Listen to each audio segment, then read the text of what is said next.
உள்ளாட்சி அமைப்புகள் ஒரு பகுதி அல்லது ஒரு கிராமம், சிறிய நகரம் அல்லது மாநகரம், இதோட நிர்வாகம் பண்ணுறது தான் உள்ளாட்சி.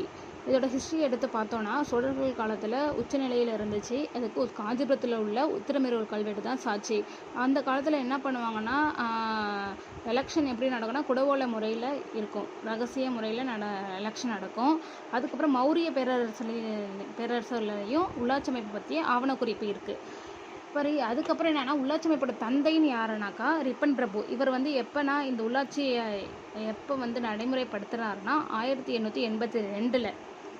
அதாவது எதுக்காக இதை அவர் கொண்டுட்டு வந்தாருனாக்கா, இந்திய நிர்வாகத்தை தாராளமயமாக்கணும், பரவலாக்கணும், அதன் மூலம் உள்ளாட்சியை முறைப்படுத்தணுங்கிறதுக்காக தான் இந்த உள்ளாட்சி அமைப்பை கொண்டுட்டு வந்தார். அது மட்டும் இல்லாமல் இந்த உள்ளாட்சி அமைப்பை கொண்டுட்டு வந்ததன் மூலயமா சுதந்திரத்தோட சுவையை இந்தியர்களுக்கு அவர் என்ன பண்ணார், ஊட்டினார்.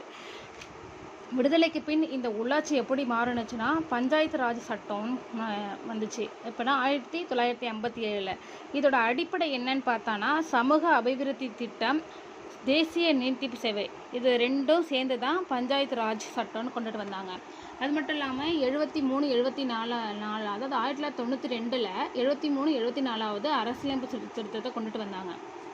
அதில் என்னென்ன திருத்தம்லாம் இதில் வந்துச்சுனாக்கா, ஊராட்சியும் நகராட்சியும் சேர்ந்தது தான் உள்ளாட்சி அமைப்பு. இதில் 2 மில்லியன் மக்களுக்கு குறைவாக இருக்கிற மாநிலங்களில் அதாவது 2 அடுக்கு உள்ளாட்சி அமைப்பு கொண்டுட்டு வந்தாங்க, ஒரு ஊராட்சி அமைப்பு கொண்டுட்டு வந்தாங்க.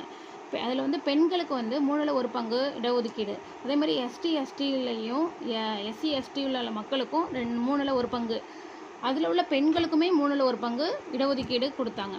அதுக்கப்புறம் அதில் 4 குழுக்கள் வந்துச்சு. என்னென்னா, பல்வந்த்ராய் மேத்தா குழு, அசோக் மேத்தா குழு, GVK ராவ் குழு, LM சிங்வி குழு. இது 1957. இதை எப்படி ஞாபகம் வச்சுக்கிட்டேனாக்கா, 57 வயசில் பல்வலி வந்துருச்சு யாருக்கு, அசோக்குக்கு. அதனால அவர் என்ன பண்ணுறாரு, டாக்டர் ராவை போய் பார்க்குறாரு. அவர் வேரோட பல்ல பிடுங்கிறார், அதாவது வேறற்ற பொருட்கள் வேரோட பல்ல பிடுங்கிட்டதுனால அவங்கள சிங்கி அடிக்கிறாங்க. இப்படி ஞாபகம் வச்சுக்கோங்க. அடுத்து புதிய பஞ்சாயத்து ராஜ் சட்டம்னு ஒன்று கொண்டுட்டு வந்தாங்க.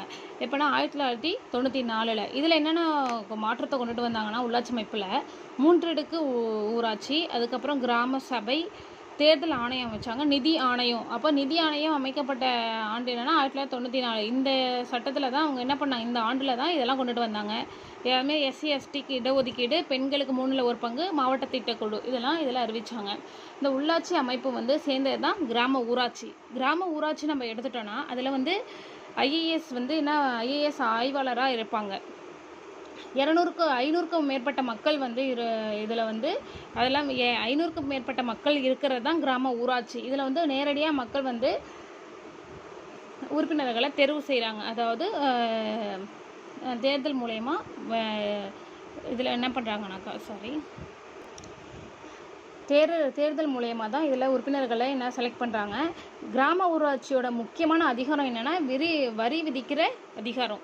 அடுத்த கிராம சபை வருஷத்தில் 4 முறை நடைபெறும். எப்போனா ஜனவரி, அதாவது குடியரசு தினம், தொழிலாளர் தினம், சுதந்திர தினம், அதுக்கப்புறம் காந்தியடிகள் தினம், இதில் தான் கிராம சபை நடைபெறும்.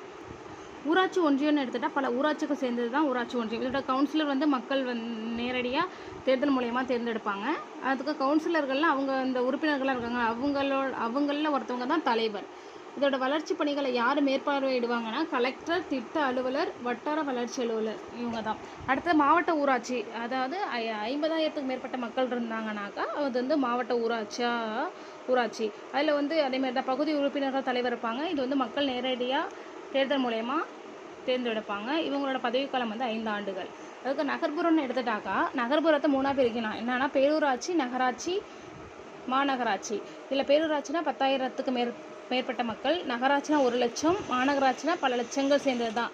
இதில் என்ன நகராட்சித்துலேயே என்ன பண்ண ஒரு ஆணையர் இருப்பாங்க, அரசு தான் அதை தேர்ந்தெடுப்பாங்க. மாநகராட்சியிலேயே தலைவர் மேயர், அவங்க ஆணையர் ஒரு IAS அதிகாரி. இப்போ தமிழ்நாட்டில் பொறுத்த வரைக்கும் 21 மாநகராட்சி இருக்குது.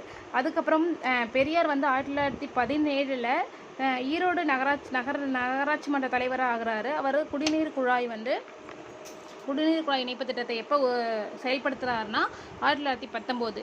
அதுக்கப்புறம் இதில் இம்பார்ட்டன்ட் கொஸ்டின் என்னென்னா, இந்தியாவோட ஆன்மா கிராமம்னு சொன்னவர் யாருன்னா காந்தியடிகள். அடுத்து மதராஸ் பஞ்சாயத்து சட்டம், மதராஸ் மாவட்ட வளர்ச்சி கவுன்சில் எப்போ ஆரம்பித்தாங்கன்னா 1958 தான்.